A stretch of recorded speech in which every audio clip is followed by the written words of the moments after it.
그 후에 유대인의 명절이 되어 예수께서 예루살렘에 올라가시니라. 예루살렘에 있는 양문 곁에 히브리 말로 베데스다라 하는 못이 있는데 거기 행각 5이 있고 그 안에 많은 병자, 맹인, 다리 저는 사람, 혈기 마른 사람이 누워 물의 움직임을 기다리니 이는 천사가 가끔 못에 내려와 물을 움직이게 하는데 움직인 후에 먼저 들어가는 자는 어떤 병에 걸렸든지 낫게 되밀어라. 거기 38해 된 병자가 있더라. 예수께서 그 누운 것을 보시고 병이 벌써 오래된 줄 아시고 이르시되 내가 낫고자 하느냐? 병자가 대답하되 주여 물이 움직일 때에 나를 못에 넣어주는 사람이 없어 내가 가는 동안에 다른 사람이 먼저 내려가나이다. 예수께서 이르시되 일어나 내 자리를 들고 걸어가라 하시니 그 사람이 곧 나아서 자리를 들고 걸어가니라. 이날은 안식일이니 유대인들이 병 나은 사람에게 이르되 안식일인데 내가 자리를 들고 가는 것이 옳지 아니하니라. 대답하되 나를 낫게 한 그가 자리를 들고 걸어가라 하더라 하니 그들이 묻되 너에게 자리를 들고 걸어가라 한 사람이 누구냐 하되 고침을 받은 사람은 그가 누구인지 알지 못하니 이는 거기 사람이 많음으로 예수께서 이미 피하셨습니다. 그 후에 예수께서 성전에서 그 사람을 만나 이르시되 보라 내가 나았으니 더 심한 것이 생기지 않게 다시는 죄를 범하지 말라 하시니 그 사람이 유대인에게 가서 자기를 고친 이는 예수라 아니라. 그러므로 안식일에 이러한 일을 행하신다 하여 유대인들이 예수를 박해하게 된지라. 예수께서 그들에게 이르시되 내 아버지께서 이제까지 일하시니 나도 일한다 하시매 유대인들이 이로 말미암아 더욱 예수를 죽이고자 하니 이는 안식일을 범할 뿐만 아니라 하나님을 자기의 친아버지라 하여 자기를 하나님과 동등으로 삼으심이 이러라. 아멘. 하나님의 말씀입니다. 자리에 앉으시기 바랍니다. 한 번은 우리 제자훈련을 마치고 이제 제자훈련을 마치면 간증문을 내잖아요. 간증문을 낸 제자반원이 그런 간증 끝에 그런 글을 썼어요. 우리 견월망지라 그러죠. 이렇게 달을 가리키는데 달을 보지 않고 손가락을 보는 그것을 이야기할 때 고사성어로 견월망지라고 합니다. 근데 그 구절을 비슷하게 인용해서 그렇게 말하는 거예요. 주님은 나에게 방향을 가리키고 계신데 나는 그분이 가리키는 방향을 보는 것이 아니라 방향을 가리키는 수단을 그 수단에 내가 집착을 하고 있다. 이런 간증문을 쓰셨더라고요. 우리가 때때로 신앙생활하거나 우리 삶 속에서 우리 자신이 그럴 때가 있습니다. 정말 가리키는 본질, 핵심을 보지 못하고 겉껍데기를 붙들고 헤맬 때가 있어요. 우리는 핵심을 놓친 삶을 또 핵심을 놓친 신앙생활을 하고 있지는 않은가. 오늘 본문은 여기에 나오는 사람들은 정말 중요한 신앙의 핵심을 놓친 사람들이 나옵니다. 오늘 본문을 통해 우리는 한번 우리 신앙을 돌아봤으면 좋겠어요. 내가 놓치고 있는 것이 무엇인지 함께 돌아보는 성찰하는 시간이 되었으면 합니다. 예수님이 유대교 명절이 되어 다시 예루살렘에 올라갔습니다. 예루살렘 성전에서 양의 문이 있는 곳으로 갔어요. 양의 문은 말 그대로 양이 드나드는 문입니다. 제단에 드릴 양을 잡기 위해서 항상 그 문으로 양을 데리고 통과하게 돼 있는 문이에요. 근데 그 문 앞에는 벳세다라는 연못이 있었습니다. 그런데 그 연못은 가끔 하나님의 천사가 내려와서 물을 움직일 때가 있는데 그때 가장 먼저 들어가는 사람은 어떤 병도 치유받는 역사가 있었대요.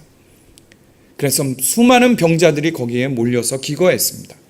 오늘 본문 말씀에 보면 행각이 5개나 됐다 그랬어요.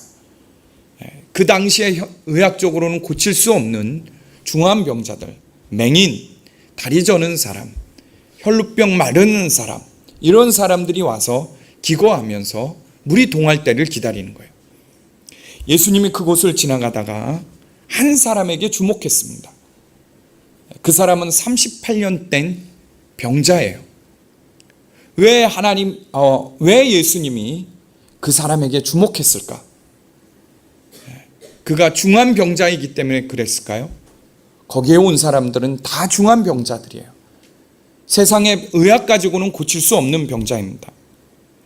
왜 38년 된 이 병자에게 예수님은 주목했을까? 그 이유는 38년 동안 고쳐지지 않는데도 여전히 나을 수 있다는 희망을 갖고 있는 사람이에요. 물이 동할 때 내가 먼저 들어가면 내 병이 나을 거라는 희망을 가진 사람입니다. 오늘 7절 말씀에 보면 예수님께 그렇게 말해요. 내가 물이 동할 때 이곳에 들어가 나를 넣어줄 사람이 없습니다. 이렇게 말해요. 이 이야기는 무슨 뜻이냐면 그 사람들의 가족도 이미 포기했다는 거예요. 그 사람의 가까운 사람들, 친구들도 이제는 포기했다는 거예요. 야, 38년 동안 고쳐지지 않은 병이야. 이젠 틀렸어. 다들 그렇게 하고 떠났어요. 누구도 없었습니다. 그런데 이 38년 된 병자는 이 병을 자기 운명으로 받지 않았어요. 이거는 못 고치는 병이야. 이렇게 받지 않았어요. 나을 수 있어. 물이 동할 때 내가 들어가면 하나님이 나를 고쳐주실 수 있어. 예수님이 아마도 이 환자를 주목한 이유가 거기에 있지 않겠어요? 예수님은 이러한 믿음의 사람에 주목하십니다. 마치 운명처럼 받아들이는 사람이 아니라 하나님은 반드시 내게 새 삶을 주시고 역사를 이루신다. 그 믿음이 있는 사람을 주목하세요. 예수님은 그에게 다가가 이렇게 말했습니다. 내가 낫고자 하느냐 물으셨어요. 예수님의 치유 사역은 대부분 사람들이 예수님께 와서 고쳐달라고 간절히 바랄 때 예수님이 안수하고 고쳐주셨는데 드물게 이 환자는 예수님이 직접 찾아가서 적극적으로 내가 낫고자 하느냐 이렇게 물었어요. 그런데 이 38년 된 중풍병자가 의외의 말을 해요. 내가 낫고자 하느냐? 그러면 뭐라고 대답해야 맞습니까? 예, 내가 낫고자 합니다. 하나님의 아들 예수가 이 병자 앞에서 내가 낫고자 하느냐 물었다면 당연히 예, 내가 낫고자 합니다. 낫고 싶습니다. 이렇게 말해야 되는데 오늘 이 병자는 뭐라고 대답하냐면 주여, 물이 움직일 때 나를 못해 넣어주는 사람이 없어. 내가 가는 동안에 다른 사람이 먼저 내려갑니다. 이렇게 대답을 해요. 이 38년 된 중풍병자는요, 자신이 치유받고자 연못가에 와서 오랜 세월 그곳에 있었어요. 그런데 번번이 물이 동할 때 나보다 먼저 들어가는 사람이 있었어요. 이 경쟁 속에서 늘 뒤로 밀린 거예요. 그러다 보니 경쟁에 치이고 밀리다 보니 그의 소원이 달라졌어요. 어떻게 바뀝니까?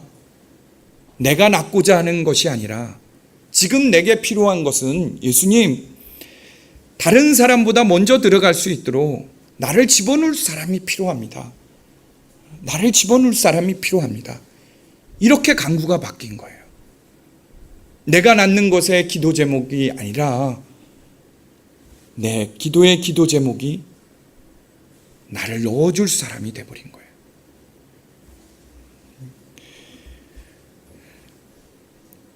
여러분, 만약에 우리 삶 속에서도 예수님이 오셔서 여러분에게 내가 무엇을 원하느냐 물으면 여러분은 뭐라고 대답할까요? 여러분, 우리 삶도 오늘 오셔서 기도했죠. 여러분의 기도를 가만히 보세요. 우리 신앙도, 우리의 기도도 가만히 살펴보시길 바랍니다. 정말 중요한 것을 잃지 않았습니까?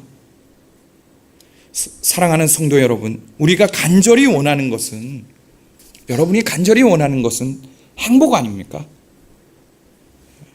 공부를 내가 열심히 하는 이유도 행복한 미래를 위해서고, 결혼을 여러분이 한 이유도 행복을 위해서 아닙니까? 돈을 벌고 직장에 다니는 이유도 뭐죠? 나와 가족이 행복하기 위해서예요. 그런데 정말 행복을 위해서 그렇게 일하나? 아니면 껍데기를 붙들고 있지는 않나? 돌아보십시오.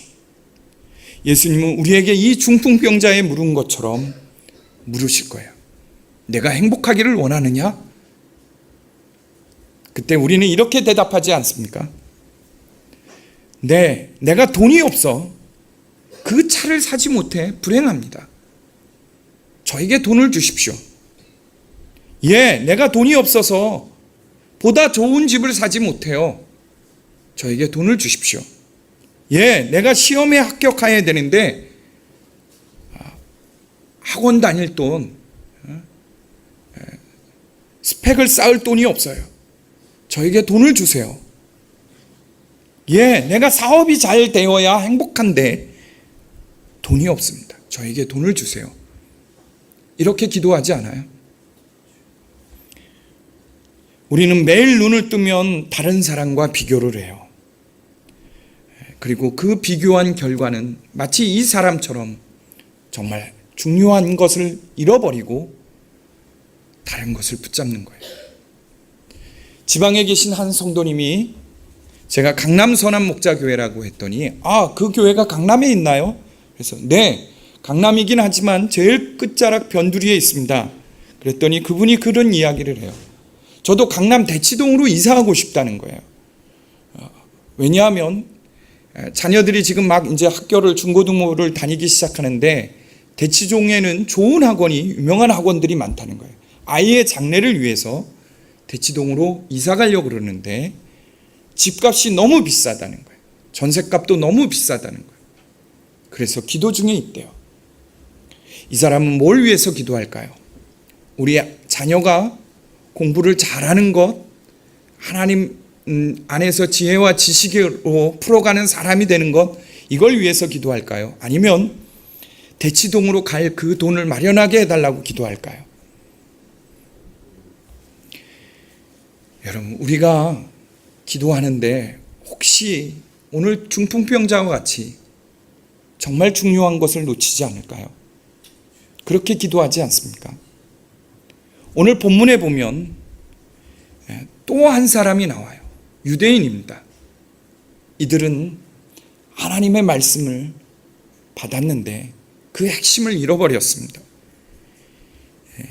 예수님은 자신이 무엇을 구해야 하는지도 모른 채 이 38년 된 이 중풍병자를 그래도 사랑하셔서 그를 고치셔요. 일어나 내 자리를 들고 가라. 그러자 이 사람이 일어나 갔어요. 38년 동안 한 번도 자기 다리로 일어나 걸어보지 못한 사람이 일어난 거예요. 얼마나 놀라운 일입니까? 그런데 그날이 안식일이에요. 그 주변에 있던 유대인들이 그 중풍병자에게 뭐라고 그러는 거예요? 야, 너 안식일인데 어떻게 일어나 걸어? 내 병이 어떻게 안식일에 치유를 받을 수 있어? 안식일이야. 여러분, 안식일이 뭐지요? 하나님이 모세를 통해 이스라엘 백성들에게 율법을 주셨어요. 말씀을 주셨어요. 출애굽기 31장 12절에서 17절에 안식일에 대한 말씀이 나옵니다. 12절에서 13절 말씀을 보면 여호와께서 모세에게 말씀하여 이르시되 너는 이스라엘 자손에게 말하여 이르기를 너희는 나의 안식일을 지키라. 이는 나와 너희 사이에 너희 대대의 표징이니 나는 너희를 거룩하게 하는 여호와인 줄 너희가 알게 하려 함이라. 하나님이 모세를 통해 이스라엘 백성들에게 안식일을 주셨어요. 그리고 안식일을 주면서 이 안식일은 너와 나 사이에 거룩한 표징이라 그랬어요. 내가 너희들을 사랑하는 언약의 표징이고 그뿐만 아니라 내가 너희를 거룩하게 하는 하나님을 알게 하기 위해 안식일을 주었다 그랬습니다. 그러면 38년 동안 한 번도 일어나지 못한 사람이 그날 몸이 온전히 치유돼서 일어났어요. 이보다 더 거룩해지는 것이 있나요? 이보다 삶이 새로워지는 것이 있겠습니까? 그 사람은 평상시에 늘 누워있는 거, 움직이지 못하는 게 일이에요. 그러면 이 사람에게 진정한 안식은 뭐죠? 일어나 자기 힘으로 일어나는 거예요. 그리고 평안을 얻는 겁니다. 그것도 하나님의 아들 예수 그리스도를 통해 하나님을 체험하는 거예요. 이 사람에게 있어서는 이것이 안식일인데 유대인들은 정말 중요한 것을 잃어버렸어요. 말씀을 받았지만 하나님의 사랑을 잃어버렸습니다. 하나님의 사랑을 놓친 거예요. 이 유대인들에게 있어서는 안식일을 아무것도 안 하고 가만히 쉬는 것, 이것으로만 한 거예요. 나중에 이 사람을 통해 이 사람을 안식일에 고친 사람이 예수님이라는 것을 알았어요. 그래서 예수님을 박해했습니다. 그때 예수님이 뭐라고 말했냐면, 내 아버지께서 일하시니 나도 일한다 그랬어요. 그랬더니 이 사람들이 더욱 화가 나서 죽이려고 했다 그랬습니다. 만약 하나님이 이 세상을 창조하시고 쉬는 날이 있다면, 쉰다면 어떻게 될까요? 이 우주는 돌아가지 않았을 거예요. 우주도 같이 멈추는 겁니다. 그런데 하나님이 계속 일하세요. 그러니 내 아버지가 일하시니 나도 일하는 건 당연하지 않냐. 그 이야기를 예수님이 하신 거예요. 더 화가 났어요. 이 당시만 해도 유대인들은 우리 하나님이라는 용어는 쓸 수 있지만 내 하나님이라는 용어는 쓸 수 없었습니다. 그런 문제가 되고 불경스러운 거였어요. 그런데 돌이켜 보십시오. 우리 하나님이 내 아버지라는 소리를 듣기 좋아할까요? 우리 아버지라는 소리를 듣기 좋아할까요? 내 아버지예요. 정말 유대인들은 하나님을 몰랐어요. 하나님의 사랑을 몰랐습니다. 말씀을 받았지만 그 본질을, 그 핵심을 놓친 거예요. 어제 설교 준비를 하다가 9시쯤 아내로부터 전화를 받았습니다. 우리 교우 중에 한 분이 인천에 있는 병원에서 아침 11시가 좀 넘어서 수술을 받기 시작해서 예상보다 긴 시간을 수술을 받았어요. 한 7시간 수술을 받았습니다. 근데 수술이 끝나고 왔는데 MRI를 다시 찍어야 된다는 얘기가 나왔어요. 좀 위험한 수술이었습니다. 척추 신경 부분에 난 근종을 없애는 건데 잘못하면 신경을 건드릴 수 있는 거예요. 기도 부탁도 하셨습니다. 근데 아내가 오늘 목사님이 아무래도 운영위원회 끝나고 설교 준비 끝나고 못 내려갈 것 같다. 내일도 신방이 있어서 못 갈 것 같고 월요일 날 가겠다고 했더니 이분이 이제 상황을 이야기하고 굉장히 힘들어한다는 얘기가 저한테 전화가 왔어요. 설교 준비가 다 마무리가 되지 않았는데 어떻게 할까? 가야 되나 말아야 되나? 하나님 앞에 기도했습니다. 근데 하나님이 가라는 마음을 주시는 거예요. 야, 내가 가서 그 사람에게 위로가 된다면, 하나님의 위로가 너와 함께 한다면 이보다 더 큰 일이 어디 있겠나. 그런 마음을 주세요. 그래서 내일 설교는 어떡하지요? 했더니 하나님이 또 그런 마음을 주신 거예요. 내 설교문이 은혜를 끼치니 아니면 은혜는 내가 주는 거니. 그래서 그냥 내려갔습니다. 그리고 신방하고 위로하고 기도해드리고 12시쯤 돌아왔어요. 우리가 정말 때때로는 중요한 것을 놓쳐요. 전에도 내가 새벽 시간에 이야기했을 거예요. 저희 큰아들 이삭이가, 우리 아내가 이렇게 어쩌다 예배 시간에 들어가면 유치부 예배실에서 이삭이가 너무 예배 태도가 안 좋다는 거예요. 들어눕기도 하고 뭐 알리가 아닌 거예요. 한편으로는 목사 아들인데 이 마음도 들어요. 근데 그 얘기를 듣고 가정 예배를 드리다가 이 이삭이가 또 눕고 막 이러는 거예요. 그래서 몇 번 경고를 줬어요. 예배 드릴 때는 바른 자세로 드려야 돼. 너 이번에 그러면 혼날 거야. 혼날 거야. 또 그러는 거예요. 결국은 참지 못하고 예배 드리다가 중간에 들어가서 저쪽 방에 가서 5대를 때리고 잘못했다는 얘기를 듣고 나왔어요.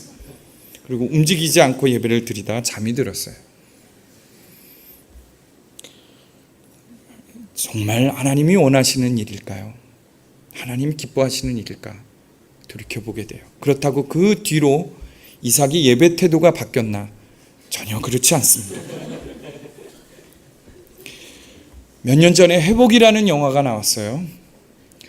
그 감독이 이스라엘 안에서 일어나는 일에 대한 영화입니다. 유대교를 믿는 이스라엘 민족이 기독교를 믿는 유대인을 테러하고 심지어 폭탄 테러까지 일으키는 것을 실제 상황을 다큐멘터리 영화로 증언과 함께 보여준 거예요. 왜 유대교를 믿는 이스라엘 같은 민족끼리 기독교를 믿는 이유로 테러를 일으키고 폭탄 테러를 할까? 자신들도 이슬람 세력으로부터 테러를 받는데 그 그 다큐멘터리에서 이야기하는 것이 옛날 십자군 전쟁 때 로마 기독교 십자군 군대가 들어와서 유대교를 믿는 이스라엘 민족 사람들을 처참하게 처형했다는 거예요. 그것도 예수 그리스도의 이름으로. 예수님을 너희들이 십자가에 못 박았으니 너희들을 처형하겠다 하고 십자군 군대가 들어와 처형한 거예요. 잔혹하게. 그것이 내려온 겁니다. 오랜 조상으로부터 쓴뿌리가 되어 내려온 거예요. 그래서 아직도 이 이스라엘 유대교 사람들 중에는 이 기독교를 믿는 유대인에 대한 적대감이 있는 거예요. 여러분, 우리가 하나님의 말씀을 받고 같이 교회를 섬기고 또 가정에서 신앙생활을 해요. 근데 하나님의 말씀, 하나님의 뜻을 잘못 오인해서 정말 중요한 것을 놓쳐버리지 않습니까?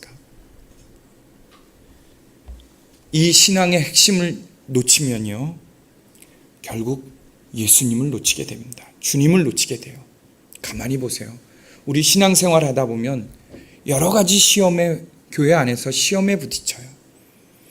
이 연말 되면 또 시험거리들이 굉장히 많아요. 직분, 또 보직 정하는 거. 부목사 때는 정말 그렇게 어렵지 않은 일인데 담임 목사가 되니까 이 모든 일이 힘들어요. 그런데 정말 우리가 몇십 년 신앙생활에도 이러한 일 때문에 쉽게 무너지는 사람들을 봐요. 이 38년 된 병자는요, 예수님이 일어나 걸으라 말씀할 때 벌떡 일어났어요. 그리고 걸어갔습니다. 그의 몸은 치유를 받았어요. 온전해졌습니다. 그런데 그의 영혼은 구원받지 못했어요. 예수님을 놓친 거예요. 나중에 유대인들이 물었을 때 나를 치유하신 그분이 나를 걷게 했습니다. 그분이 누구냐 그럴 때 나는 그분이 누군지 모릅니다. 그렇게 대답했어요. 자신이 치유를 받았지만 자신을 고쳐주신 예수님을 놓친 거예요. 나중에 성전에서 예수님이 그를 찾아가요. 그에게 가서 더 이상 중한 병을 앓지 않도록 죄 짓지 마라. 이렇게 말할 때 그가 나를 고친 분이 예수님이구나. 그제서야 비로소 알아요. 여러분, 우리의 신앙생활 이렇지 않나요? 선한 목자교회에서 우리 목회자들 또는 이 사역자들, 이제 부목사님들이 담임 목사님하고 때때로 면접을 같이 볼 때 있어요. 그 면접 보는 분에게 묻습니다. 살아계신 하나님을 체험한 간증을 좀 들려달라 그래요. 굉장히 어려워해요. 사역자인데도 목회자인데도 힘들어합니다. 여러분, 우리도 그렇지 않나요? 속회에서 한 주 동안 하나님을 체험한 것을 우리 나누자 그러면 어렵지 않나요? 하나님이 한 주 동안 내 삶 속에서 무엇을 하셨지? 찾게 되지 않나요? 정말 하나님은 한 주 동안 나와 아무 관련 없이 계셨을까? 내 삶하고는 동떨어져 계셨을까? 여러분, 어떤 것 같아요? 제가 지난 목요일에 우리 교회 전도사님 가정하고 저희 가정하고 식사를 했어요. 식사 후에 커피숍에 가서 커피를 마시려고 하다가 둘째 아이가 문에 그만 틈에 손을 낀 거예요. 완전히 자지러져요.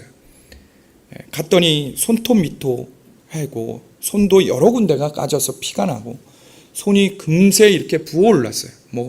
만지지도 못하게 해요. 만지면 자지러져요. 막 그런 아이를 데리고 응급실로 이제 차 타고 가는 중에 기도했습니다. 하나님, 어린아이 손인데 그 문의 틈에 껴서 뼈가 으스러졌거나 또는 신경이 끊어지면 평생 이 손가락이 문제가 생기는 거예요. 문제가 없게 해달라고 간절히 기도했습니다. 피가 막 나는 아이 손을 잡고 응급실에 갔더니 이제 응급처치를 하고 엑스레이를 찍어야 된대요. 엑스레이 찍는데 이 소독약 바를 때부터 자지러지고 거의 고통 속에 부르짖는 소리가 들리죠. 부모 마음이 그냥 무너지는 거예요. 기도한 거예요. 하나님, 아무 일이 없게 해달라고. 엑스레이를 찍고 조금 있으니까 담당 의사가 결과를 가지고 이야기를 해요. 손은 괜찮은 것 같다. 뼈는 이상이 없는 것 같다. 나중에 병원에 한 번 더 왕래해달라. 그 소리를 들으니까요, 확 달라지는 거야. 다행이다. 다행이다. 그리고는 차 타고 돌아왔어요. 잊어버렸어요. 까맣게 잊어버렸어요. 설교를 준비하다 그 생각이 나요. 그때는 간절히 기도했는데 고쳐주고 나니까 다행이야. 병원문을 나서는 순간 다 잊어버렸어요. 하나님을 놓친 거예요. 예수님을 놓친 겁니다. 여러분, 우리가 이제 얼마 있으면 추수감사절이 돼요. 그때가 되면 매년 추수감사절 올 한 해 뭘 감사해야지? 그거 10가지 쓰려 그러면 정말 힘들죠? 왜 그럴까요? 하나님이 해주신 일이 없어서 그럴까요? 아니에요. 오늘 이 중풍병자와 같은 거예요. 고침을 받은 게 너무 기뻐서 예수님을 놓쳤어요. 예수님을 놓치면 죽음입니다. 사망이에요.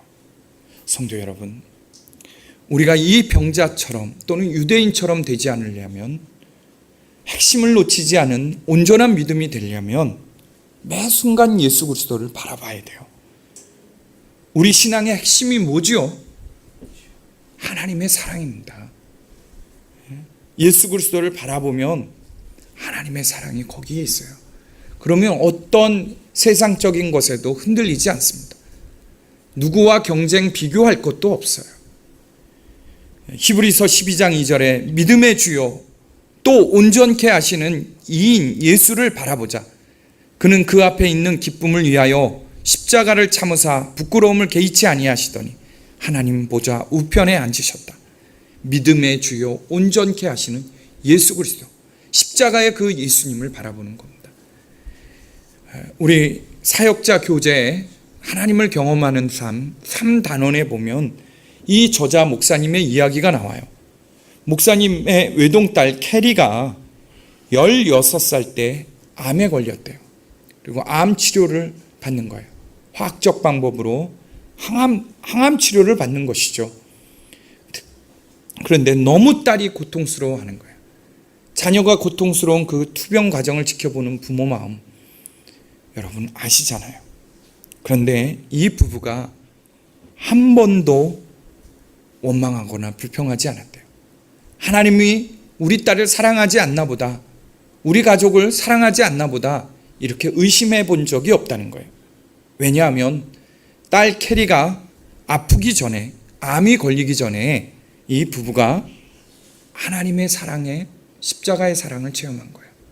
그리고 절대로 우리는 예수님의 십자가와 부활, 그것을 통해서 통하지 않고는 환경과 여건을 보지 않기로 했다는 거예요. 하나님의 사랑을 이미 십자가에서 독생자를 주시기까지 확증한 사랑인 거예요. 그래서 어떤 상황이 와도 흔들리지 않기로 결단을 한 겁니다. 그리고 그 믿음이 그들을 지켜주었어요. 그래서 도리어 하나님을 원망하고 자포자기한 게 아니라, 하나님, 이 딸의 투병 과정을 통해 우리가 어떻게 기도하기를 원하지요? 하나님께 무엇을 구해야 할지를 기도 제목을 받고 기도를 하고 그 어려운 과정들을 이기고 승리했다는 말씀이 있어요. 여러분, 우리 환경이나 삶의 조건에 흔들리지 마십시오. 거기에 붙들리면 우리가 정말 중요한 신앙의 핵심을 놓치는 거예요. 오늘 나왔던 중풍병자처럼 예수님을 놓치거나 이 유대인처럼 말씀을 받아도 왜곡되이 지키게 되는 겁니다. 오직 예수 그리스도, 우리를 온전케 하시는 예수 그리스도의 십자가를 바라보십시오. 이미 하나님께서 사랑으로 확증해 주셨고 그 안에 우리의 온전한 믿음이 있습니다. 우리 함께 찬양하고 기도하겠습니다.